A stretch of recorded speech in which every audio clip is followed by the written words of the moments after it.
Things just got very spicy with what Kevin Bieksa just said about Yegor Sharangovich and the Calgary Flames. Early in this season, there aren't many Flames players that you can say are performing well, but Sharky in particular has disappointed, and he has now been called out on national television. We're going to get into all that and more in this video, but first I want to welcome you to Flames Digest. I'm Mark Griffith. If you're new around here and you love the Flames, make sure you subscribe so you can stay up to date on all the latest news, updates, reports, and rumors revolving around your Calgary Flames. We would love to welcome you to the Flames Digest family. Let's talk about last night's game where the last place in the league Flames were playing against Vegas, a team that seems to be always good and obviously bolstered their lineup a little bit this offseason. So how did the last place Flames fare? Well, they lost this one 6-1.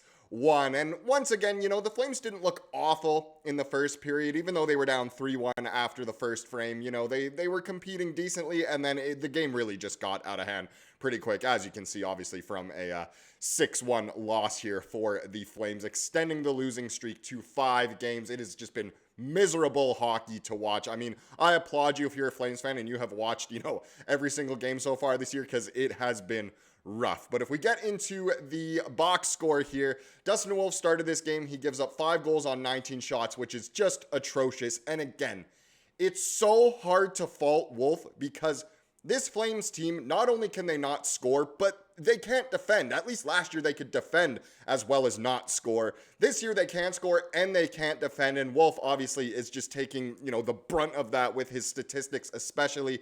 It doesn't seem like his confidence has been wavering at all. And this is something a lot of Flames fans did expect coming into this year, was that his numbers would dip, quite a bit. But this has been a dramatic dip, and you do feel for him. But a 750 goals against average and a 737 save percentage. Pretty brutal as well. Cooley came in for the final frame, gave up 1 goal on 9 shots, so not quite as bad, but still not fantastic. The Flames did get 1 goal in this game. It was a 1-1 game, believe it or not, at one point in this game. But Jonathan Huberdeau making his season debut.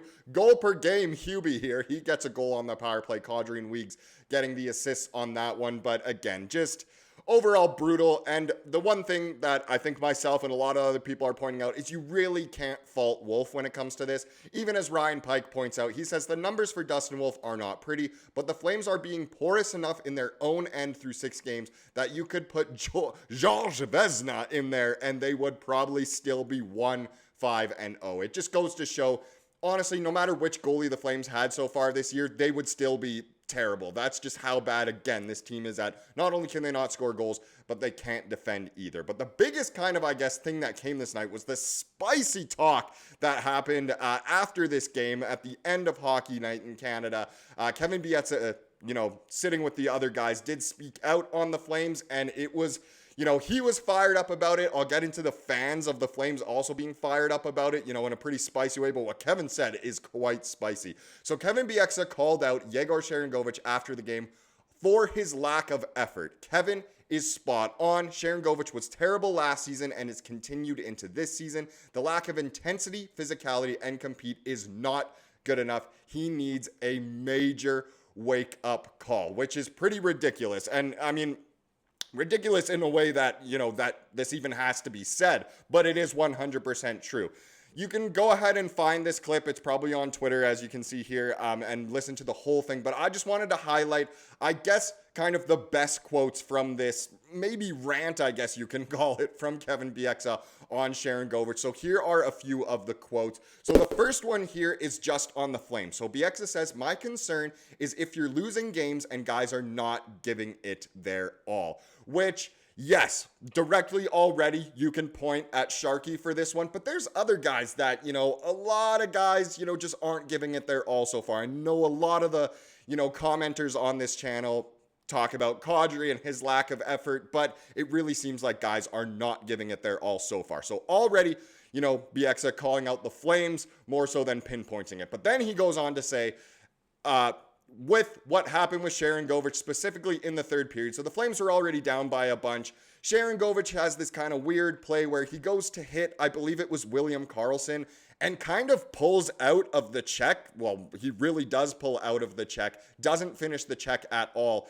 And it's overall just kind of a strange play, and it almost looked like Sharangovich apologized for almost hitting Karlsson, which is just unacceptable in the NHL. But what Bieksa says about this is, "I would absolutely lose my mind on the bench if I saw that. And then later on says, that's a pretty glaring problem for me if I'm anyone on that team. So what Sharangovich did in Bieksa's eyes is unacceptable. And if he was on the Flames, he would absolutely call him out. And Bieksa also said in this kind of, I guess, rant at the end of Hockey Night in Canada that the Flames have to play this tape in practice or, in film or whatever and totally call him out further. But for me, these are the biggest quotes here from Bieksa on Sharangovich in particular. This is the spiciest of it all. He says, "Where are my guys that care about losing? If you're going to get an effort like that from a guy," talking about Sharky, "get rid of him." Whoa. You're disgracing the NHL with an effort like that. That is quite the quote there from Kevin Bieksa. I mean, not only is he saying the Flames should get rid of Sharangovich, but he's saying that Sharangovich is disgracing the NHL with that play there, not, fully going into the hit and almost apologizing for it. That is not what the NHL is about, and he very much has a point. And look, Sharangovich isn't the only guy underperforming. If you look at the statistics so far this year, our leading point getter is Kadri with 4 points in 6 games, which is not fantastic. All it takes to be tied for third place on the Flames this year is 2 points in 6 games. That is terrible. That shows the lack of offense. You go all the way down the list there, and Sharangovich does have 1 assist in 6 games, which again is not what you want at all from a guy who has the contract he has and who has been a 30-goal scorer for your team in the past.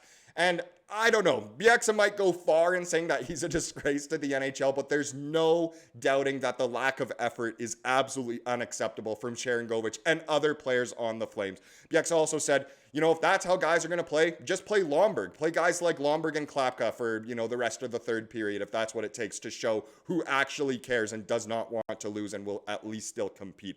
But it was not only Bieksa saying some spicy things and getting fired up. There was also a lot of comments from the fan base. So Ring of Fire again continued by saying, "This is year 1 of 5 for Sharky that pays him $5.75 million a season. The coaching staff needs to figure out how to get this guy going. You can't have him hurting your team at that cap hit for the next 5 years, and he does need a wake-up call." Another person says, "He's the worst, lazy, non-compete, wet noodle I've ever seen." Man, don't hold back there. Another person says, "I hate Sharangovich. Dude is soft as butter and doesn't do anything. Every time I keep my eye on him during a game, I just want to yell at him to try harder. Even guys in beer league work harder than him." People are obviously not holding back here. Another person says, "Sharky is always either half-stepped into the forecheck or half-stepped out. That's his issue, and it's a constant thing I observe. So just only giving half effort essentially every time." Another person says, "To me, his situation is very similar to Kuzmenko's last year. He's struggling, and it's mental. Coaching staff needs to work on it," and that's true. Another person says, "Off to San Jose he goes," in regards to Kevin Bieksa saying the Flames need to get rid of him. Another person says, "We are the last place team in the league currently.